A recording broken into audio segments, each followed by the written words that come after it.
Well, welcome into This Week in Pearl. I'm Greg Flynn, the Public Information Director here for the city, and we're going to have a great show for you today as we're going to talk a little bit of the arts as the Pearl Community Theater has a brand new show coming up that just sounds hysterical. We're going to give you all the details as Miss Harriet Matthews and Mr. Eric Weeks will be in here to tell us all about 2nd Samuel and how you can see it, what it's about, and man, it just sounds like a fantastic show. Then we're going to talk about some community events that are going on, things that you want to sign up for, youth football and cheerleading, as well as the Mississippi Braves being in town against our arch rival, those Biloxi Shuckers. We'll talk about all that and more coming up on This Week in Pearl.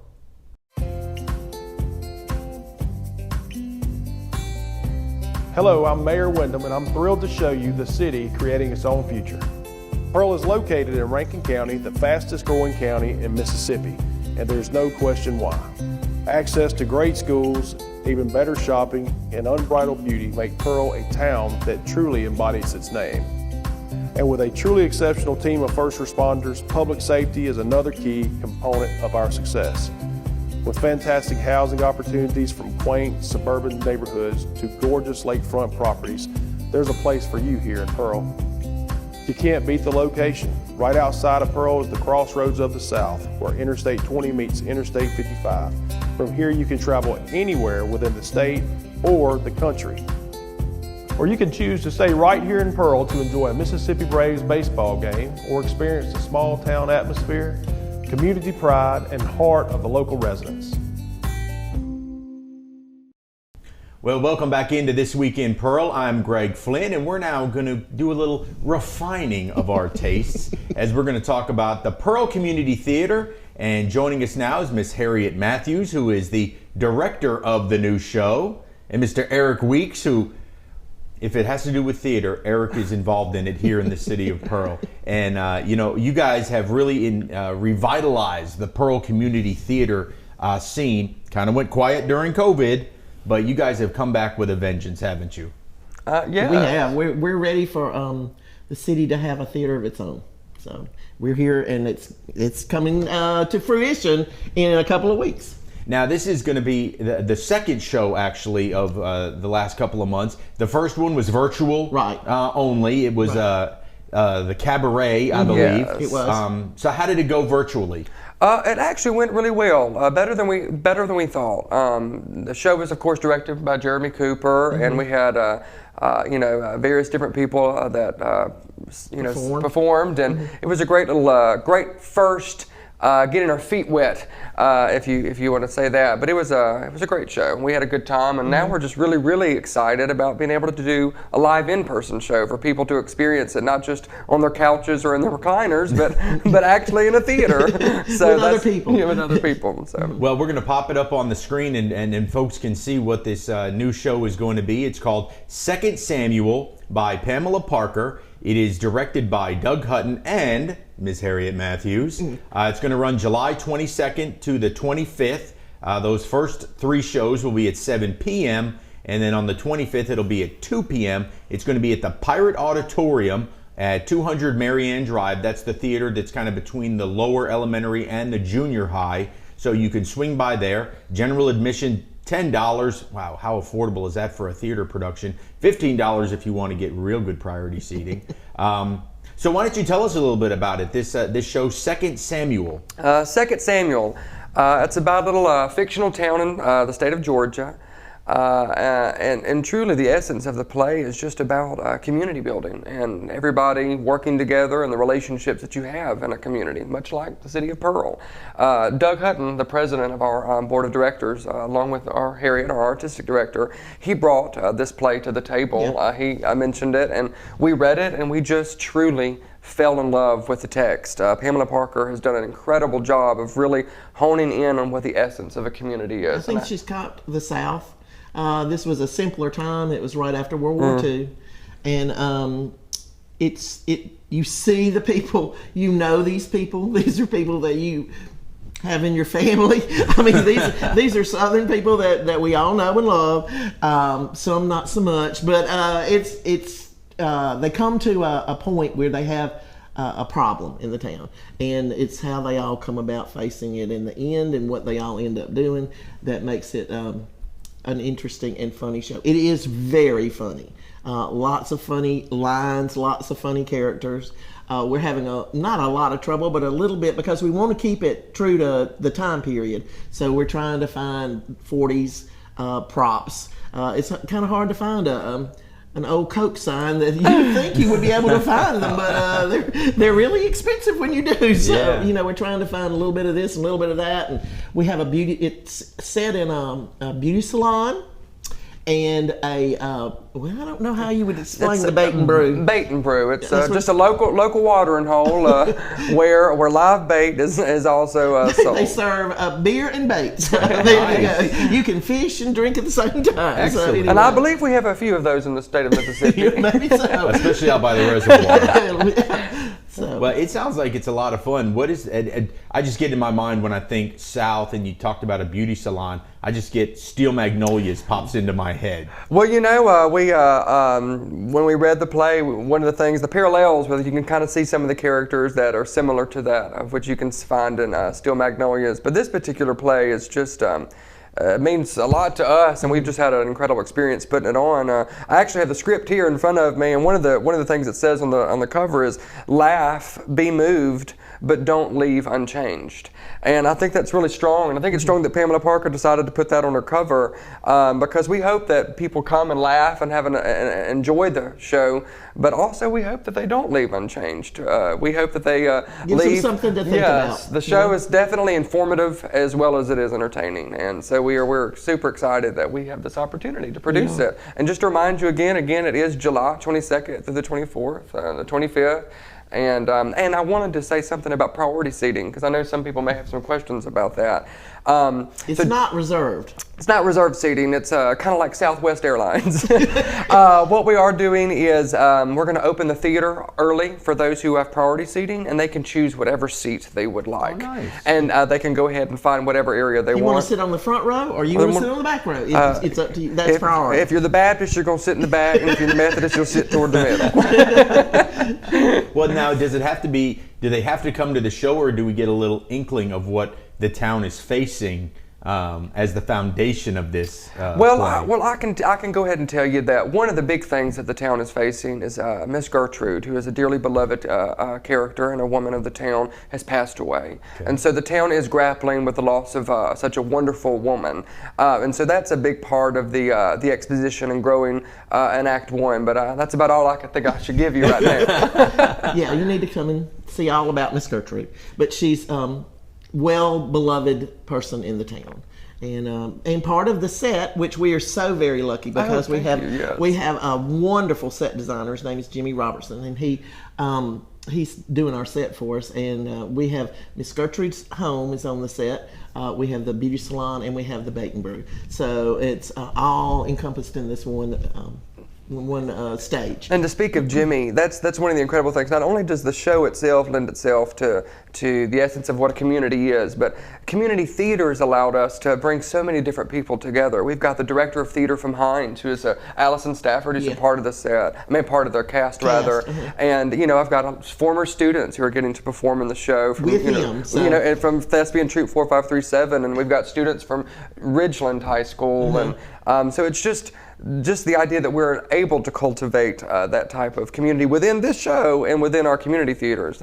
It's incredible. That's what it's about, is to bring people together in the community. That's why we started it. That's what we want to do, bring people together. Well, you've done a phenomenal job of just laying the groundwork to get this thing up and running.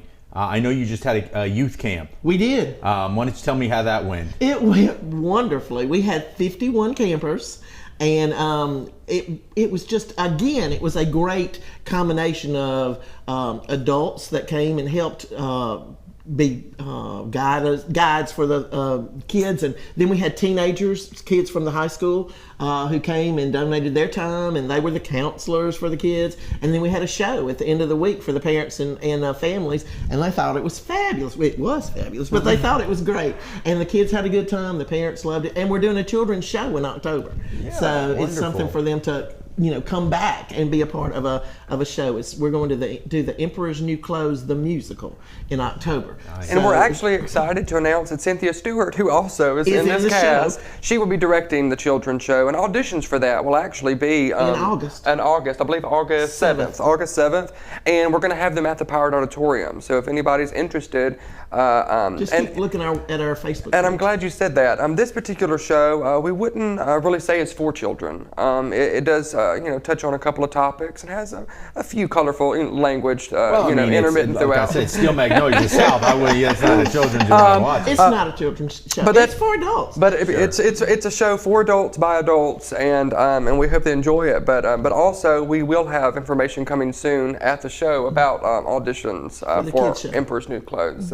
Awesome. Well, we'll be sure to help to promote that because it is just such a wonderful endeavor to bring the arts and to grow the arts here in Pearl. And I know you're excited with school getting started. That Pearl High School, man, they always do such a great job with the productions there. And I know they were excited, getting post-COVID when people could start to come and see them perform, right? Yes. We actually only had one show this past year that actually had a live audience, and it was our junior high show, the Brothers Grimm Spectacular-thon, that Shannon McDowell, who's the junior high director, she directed. And it was just incredible to be in that room and to hear an applause, because that was one of the hardest things that my students and myself had to deal with, is just performing and having nothing, because performing it's a relationship between the performer and the actor, and you really don't get that essence. And last night, actually, Emily Miller, who serves as our secretary on the board of directors for PCT, she came and watched a little bit of the show, and she got a little teary-eyed, and it was just it's a nice feeling to know that the things that you're doing on stage has an impact in some way, form, or fashion with somebody, and that's what it's all about. And so that's why we just truly love the show. Is what you need when you're doing live theater. Well, sure. I mean, whether you're an athlete, whether you're an actor, I mean, you just want to. That's what you feed off. Yes, of. You feed off. Keeps of everything going. Yes, you feed off of a live audience. Right. It's like trying to play football in an empty stadium. It's not what are we doing? fun, is it? No, that's called practice. That's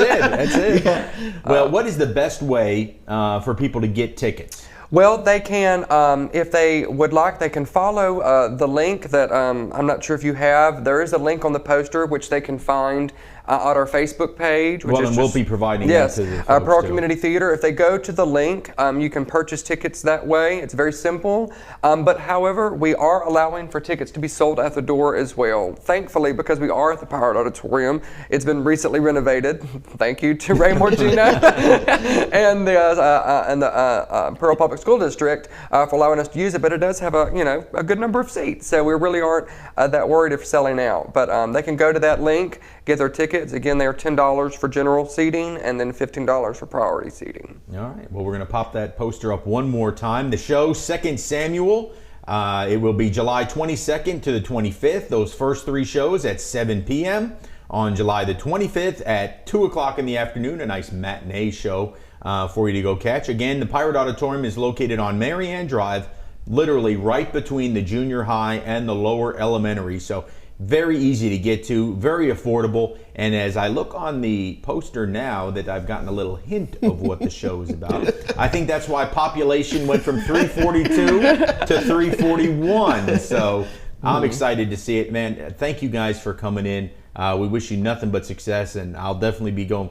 Personally, I'll be coming by to check out one of those shows. Yeah. Well, thank you so much, and thank you so much for having us today. We really appreciate it. We appreciate it so much. Anytime. Nothing but the success for the Pearl Community Theater. And as they say in show business, well, break a leg, but not really, right? Break a leg. All right. We will be back with more This Week in Pearl right after this. Come find your taste buds at the Lost Cajun. Chef Charles is cooking everything to order. Cajun classics like gumbo, jambalaya, and red beans and rice. Pick your po' boy, shrimp, oyster, roast beef, or maybe gator. Proudly serving USDA farm-raised catfish. When you're done, loosen the belt up a bit for some homemade beignets. Dine in, take out, order online, and get it delivered. Reserve our party room for your group. Find your way to the Lost Cajun in Pearl and Byram. Boy, great thanks to Miss Harriet Matthews and Mr. Eric Weeks. That does sound like a great show they're going to have over there at the basically the junior high auditorium, and we look forward to seeing that. Couple of reminders for you for things that you need to know that are going on around town. Right now, youth football and cheerleading registration is going on over at the Parks and Rec Department. For the kids that want to play football, they've got flag, they've got tackle. All you have to do is go online to pearlparksandrec.com. You can register right there. Get all the information that you need on pearlparksandrec.com for registration and for info about the things that you'll need to purchase in addition to the registration for both football and cheerleading. And also coming up next week, we got a big series as our arch rivals of the Mississippi Braves, the Biloxi Shuckers, will be in town, and it is going to be a hot time out at Trustmark Park the 20th through the 25th. Tuesday nights, as always, they'll have Bark in the Park. Wednesday is First Responders Day, where you can get in for free with your ID if you're a first responder, police, fire, military, healthcare professional. They love to have you guys out at the park. Thursday, the 22nd, Thirsty Thursday, always very popular. Also, that's when live trivia happens out there, out in the Farm Bureau Grill, and you can win a free suite rental for another game this season. Friday, they're going to have a great giveaway. It is a Mississippi flag hat giveaway. That'll be to the first 1,000 fans. On the 24th, every Saturday night, it is post-game fireworks. And if you saw that 4th of July show, you know how good the fireworks can be. And then Sunday, just family fun day. Come out, kids get to run the bases after the game.